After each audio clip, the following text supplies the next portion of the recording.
Posible rin yung mga daraang ulan sa ilang bahagi ng Kabikulan, Calabarzon at Northern Mimaropa. Meron din pong thunderstorms pagsapit ng hapon sa ibang bahagi pa ng Northern Luzon, pero pagsapit ng gabi, halos wala ng ulan sa malaking bahagi ng Luzon.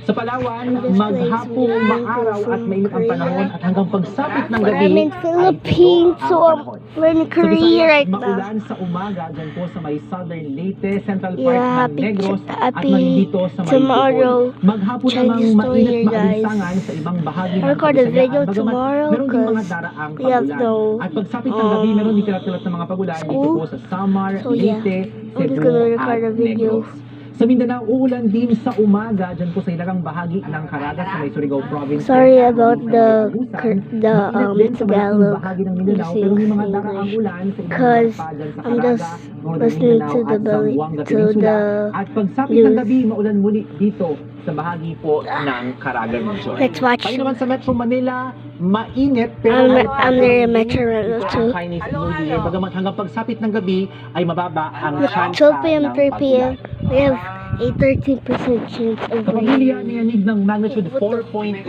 Oh, hell! bandang alas 9:30 ngayong Lunes ng umaga. 4.8. At ang epicenter ng lindol na 4.8. nakatasakop ng bayan ng San Esteban. Naramdaman ang paghinig ng lupa sa lungsod ng Vigan.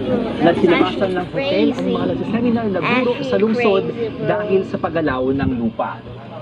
Nagsilikas din sa campus grounds ang mga mag-aaral ng St. Louis University Mary Heights Campus sa Baguio City bilang bahagi ng kanilang that's safety actually protocols crazy. kapag may lindol. Ayon kay Bayan Patroller Kezaya Tinggaan, pinabalik din sila sa kanilang mga klase matapos ang ilang minuto.